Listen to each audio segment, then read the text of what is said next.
Bom que Vossa Excelência agora preside os nossos trabalhos, mas eu gostaria de comentar alguns aspectos do desenvolvimento de nossa política econômica e aqui assinalar duas contribuições importantes, uma sobre a economia com juros, que tem sido utilizada para elevar o custeio.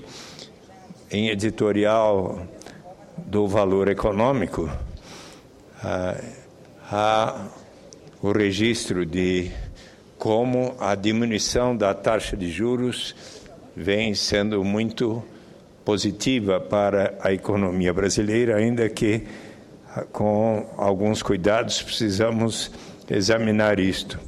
Diz o editorial do Valor Econômico de ontem que, ofuscada pelos truques e artifícios contábeis utilizados pelo governo para fechar suas contas no fim do ano passado, uma boa notícia na área fiscal passou despercebida. É justamente isso que eu quero salientar.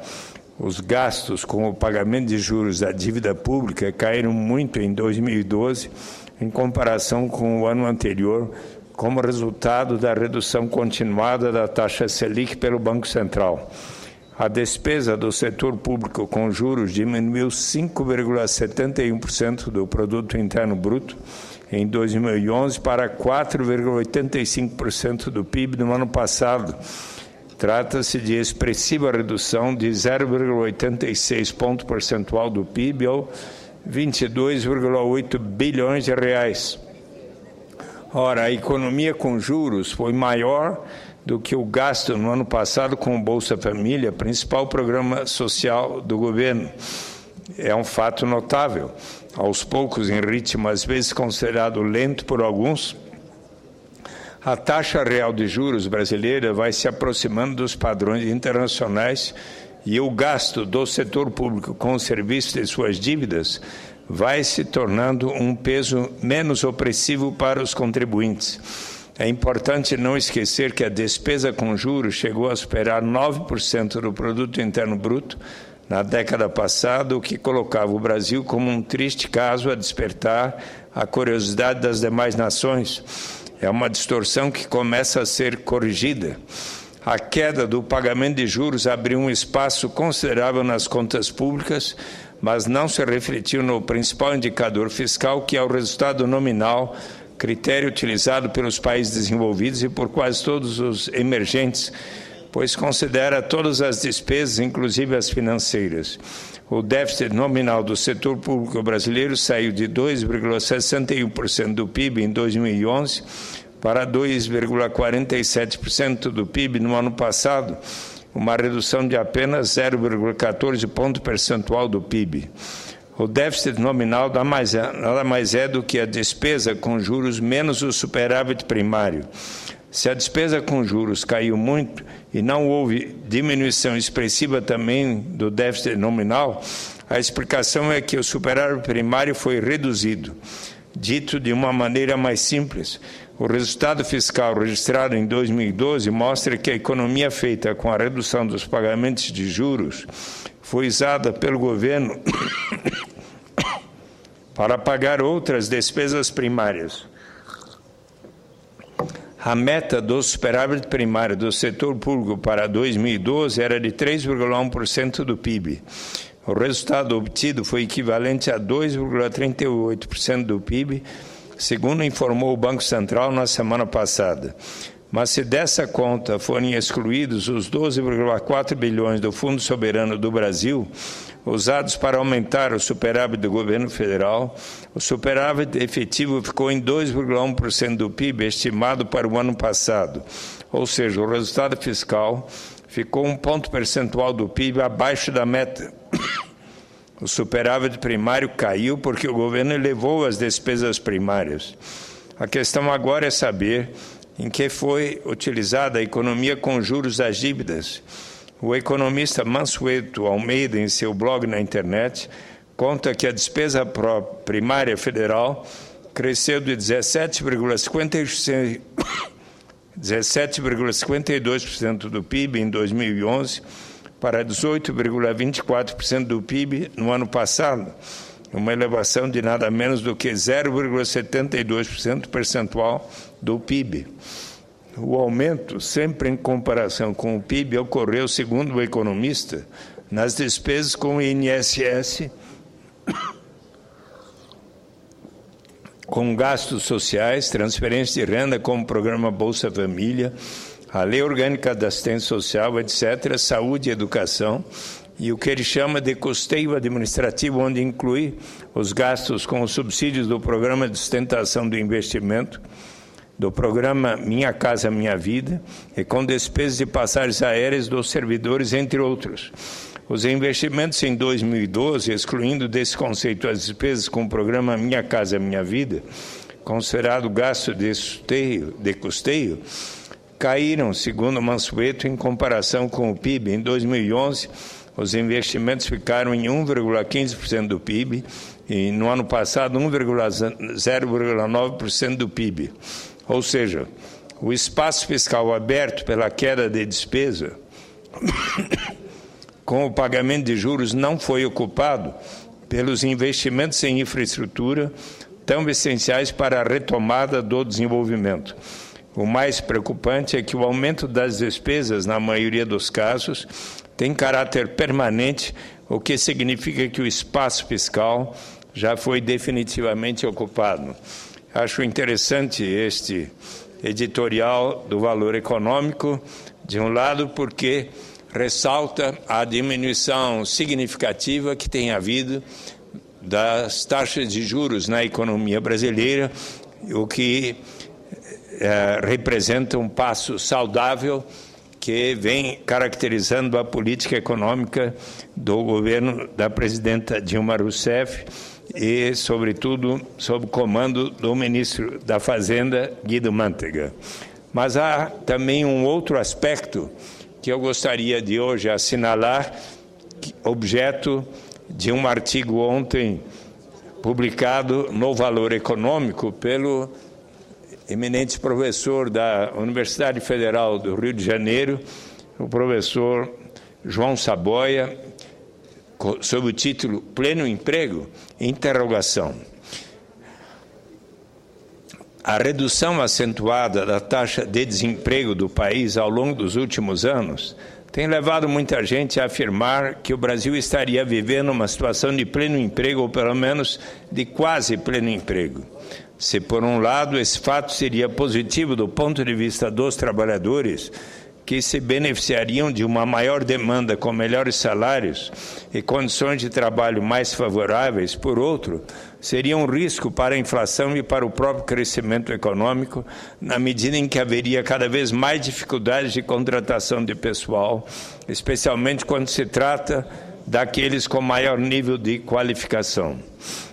O professor João Saboia faz considerações muito relevantes a respeito. Prossegue. Na realidade, estamos longe de tal situação e ainda há muito espaço para a inserção de mais pessoas no mercado de trabalho, além de melhor utilização da atual força de trabalho. Os dados da pesquisa mensal do emprego do IBGE deixam isso claro. A PME conta apenas uma parte do que está ocorrendo no mercado de trabalho brasileiro, na medida em que cobre somente 6 regiões metropolitanas. De qualquer forma, os principais centros urbanos do país estão cobertos, como São Paulo, Rio de Janeiro, Belo Horizonte, Porto Alegre, Salvador e Recife. Tais regiões representam cerca da 4ª parte da população economicamente ativa do país. No último mês de dezembro, a taxa de desemprego não passava de 4,6%, indiscutivelmente um valor bastante baixo, tanto na comparação com os dados da PME nos últimos anos, quanto na comparação com o que acontece atualmente no resto do mundo. Mas uma análise mais atenta dos dados traz novas informações. Ressalto que ainda ontem, na mensagem da presidenta Dilma Rousseff, ela justamente enfatizou a taxa de desemprego bastante baixa ocorrida em dezembro passado.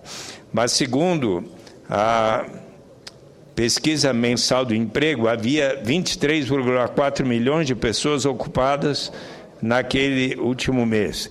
Destas, pouco mais da metade estava empregada com carteira assinada, situação típica dos melhores empregos no setor formal da economia. As demais eram trabalhadores por conta própria, 4,1 milhões, empregados sem carteira assinada, 3,7 milhões, funcionários públicos ou militares, 1,8 milhão, e empregadores, 1 milhão de pessoas. Entre o pessoal ocupado, havia 3 milhões de subremunerados, recebendo menos que o salário mínimo horário, e 480 mil trabalhando poucas horas, embora disponíveis para jornadas maiores. Verifica-se, portanto, que parcela importante dos ocupados poderia ser muito melhor aproveitada, trabalhando mais horas, sendo remunerada com salários mais elevados e participando do setor formal da economia. Uma das consequências de tais mudanças seria um inevitável aumento da produtividade do trabalho e, consequentemente, maior potencial de crescimento econômico para o país. Com relação aos trabalhadores desempregados, totalizavam 1,1 milhão de trabalhadores em dezembro, sendo constituídos principalmente por pessoas jovens do sexo feminino e de nível escolar relativamente elevado. 55% são mulheres, 41% têm no máximo 24 anos e 59% possuem no mínimo o segundo grau completo. Curiosamente, o elevado número de pessoas desempregadas, com nível de escolaridade alto para o padrão do país, reflete o próprio aumento dos anos de estudo da população brasileira, verificada nos últimos anos, assinala João Saboia. Um dos dados mais interessantes divulgados mensalmente pela pesquisa mensal do emprego, porém muito pouco utilizada pelos analistas, é o referente à população não economicamente ativa, correspondente àqueles que não trabalham nem buscam emprego, não sendo, portanto, considerados nem ocupados nem desempregados. A maior parte dos 18 milhões de pessoas da população não economicamente ativa é constituída por crianças e idosos, mas uma parte substantiva poderia estar participando do mercado de trabalho se a economia estivesse crescendo a taxas mais elevadas. Havia nela, por exemplo, 2,1 milhões de pessoas que gostariam de trabalhar, das quais 1,7 milhão estavam disponíveis para trabalhar. Dessas últimas, cerca de 750 mil haviam participado do mercado de trabalho nos meses anteriores.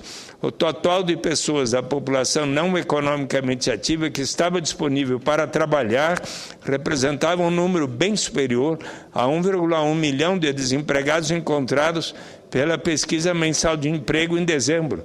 Caso ela estivesse efetivamente procurando emprego naquele mês, a taxa de desemprego mais que dobraria.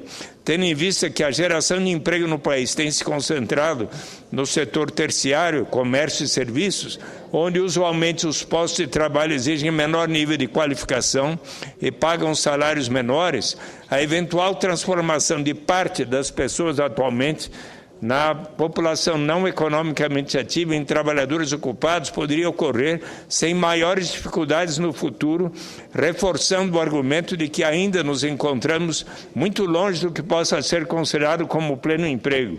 Em outras palavras, se a economia se recuperar nos próximos anos, haverá um verdadeiro batalhão de trabalhadores potenciais que poderá ser mobilizado para ser incorporado ao mercado de trabalho. Claro que isso não significa que está tudo sob controle e que não seja necessário aumentar cada vez mais a quantidade de mão de obra brasileira com a melhoria do ensino público e continuidade do aumento da escolaridade da população, além do fortalecimento do ensino técnico de segundo grau. Pelo contrário, tais medidas devem ser uma preocupação constante e são fundamentais para a elevação do nível de qualificação e de produtividade do trabalho. Resumindo, disse João Saboia, o país está distante do que poderia ser considerado uma situação próxima ao pleno emprego, tanto pelo fato de que muitas pessoas atualmente ocupadas estão sendo subutilizadas e se encontram em situação bastante precária e de baixa produtividade, quanto pelo grande volume de pessoas que estão disponíveis para serem absorvidas pelo mercado de trabalho a qualquer momento, desde que a conjuntura econômica seja mais favorável. Eu assinalo aqui, presidente Jorge Viana, que esta é tipicamente uma colaboração de grande significado de um excelente economista brasileiro. Eu estou preparando, senhor presidente, uma sugestão à Comissão de Assuntos Econômicos, que será presidida pela indicação do nosso partido, pelo senador Lindenberg Farias, daqui para frente, e gostaria de propor a ele, já conversei com ele, com a nossa bancada, com o senador Wellington Dias, no sentido de propormos, e gostaria de fazer isso suprapartidariamente, até conversei hoje com o senador Aloysio Nunes, pois gostaria que ele até ajudasse a completar a lista de eminentes economistas brasileiros, pois poderíamos fazer uma sequência, tal como nos brindou o senador Fernando Collor de Mello ao presidir a CRE, a Comissão de Relações Exteriores, no ano passado e nos últimos 2 anos, pois toda segunda-feira, ao final da tarde, tivemos ali debates muito interessantes e quem sabe a Comissão de Assuntos Econômicos possa, da mesma forma, realizar uma sequência de debates. Eu estou propondo uma lista de mais de 30 economistas e certamente será enriquecida com outras sugestões e acredito que até a primeira reunião da Comissão de Assuntos Econômicos possamos então aprovar uma sequência de debates sobre a política econômica brasileira para examinarmos como será possível construirmos uma sociedade civilizada e justa, onde possam os princípios de justiça estarem sendo contemplados, ao mesmo tempo que combinamos as ações para simultaneamente alcançar a maior taxa de crescimento econômico possível com a justa distribuição da riqueza, a erradicação da pobreza absoluta e também estarmos estimulando as formas solidárias de produção, as formas cooperativas, também com a implementação do microcrédito e de todos os tipos de política econômica e social que sejam compatíveis com o objetivo da construção de uma sociedade, de um Brasil justo e solidário. Assim, senhor presidente, aqui concluo esta reflexão. Muito obrigado.